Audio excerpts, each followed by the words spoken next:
Chapter 6. Horror, the face of unreality.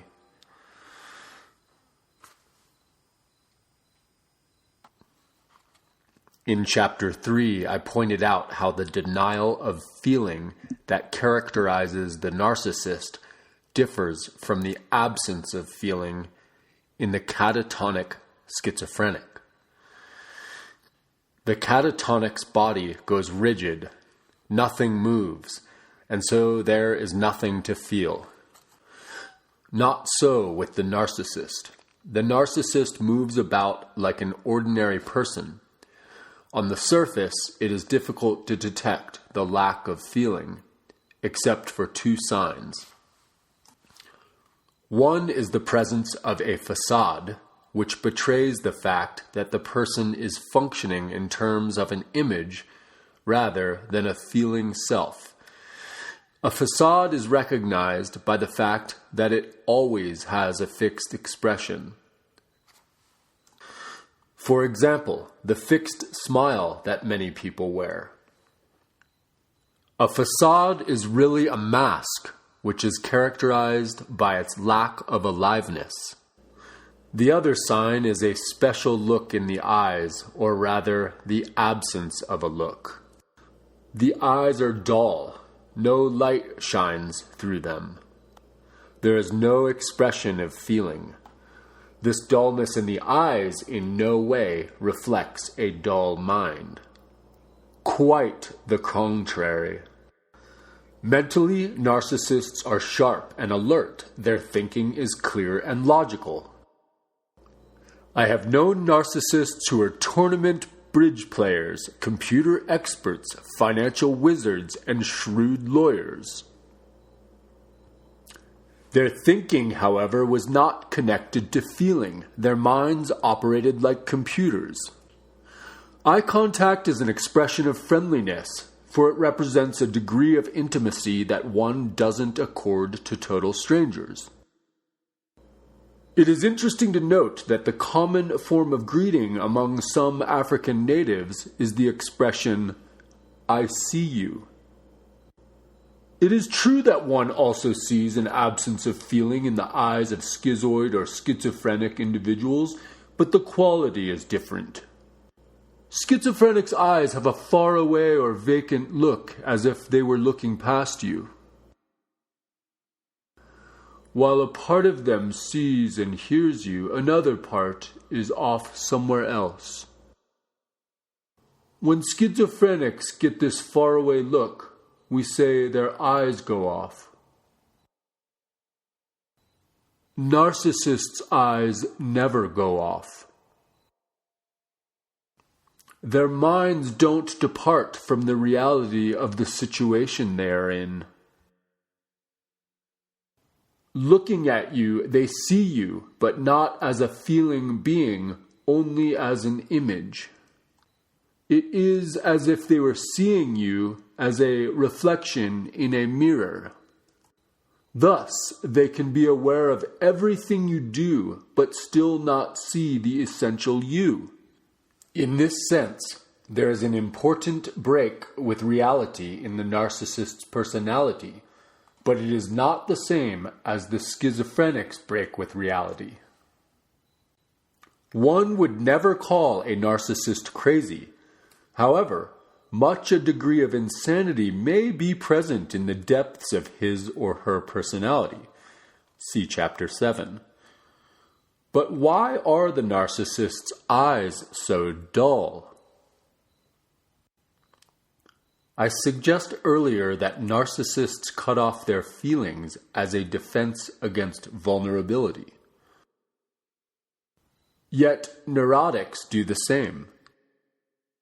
What, then, is unique to the narcissist's disorder? In my opinion, what makes for the difference is the experience of horror in the home situation. To understand the narcissistic disturbance, we have to know that people react to the experience of horror by denying the experience. We need to know exactly what horror is and what events in a home give rise to it.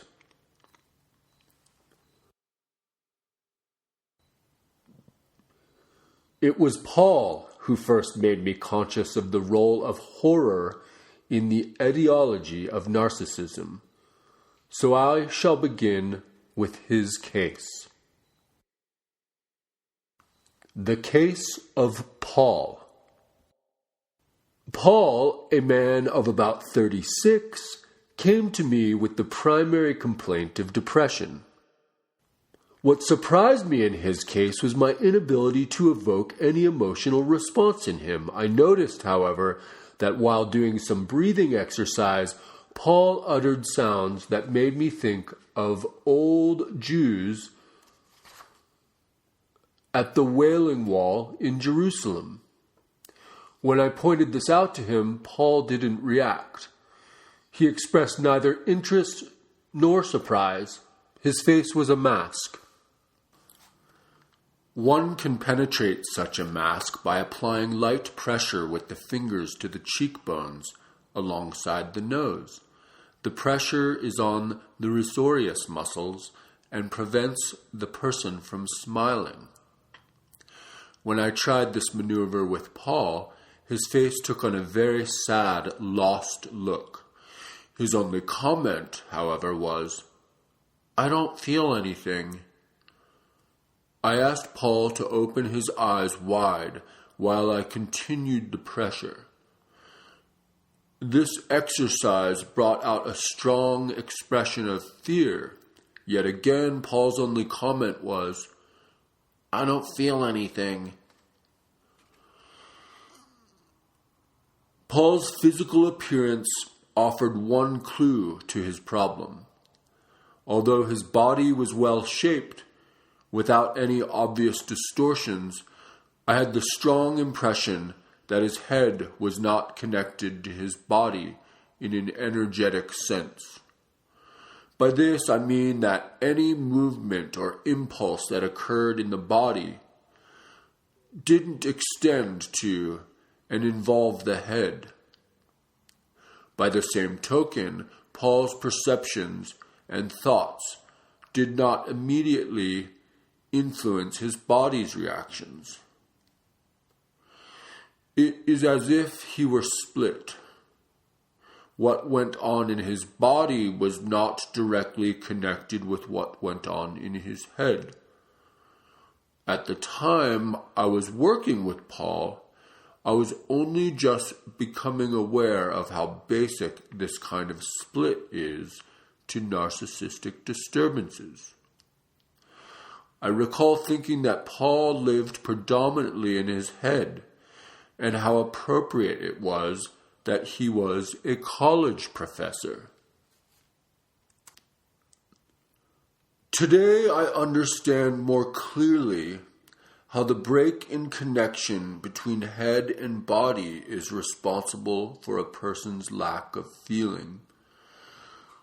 As I described in Chapter 3, the break is caused by a band of tension at the base of the skull, which blocks the subjective perception of bodily events, whereas the person experiences thoughts subjectively as self-expressions. He or she experiences the body objectively from without.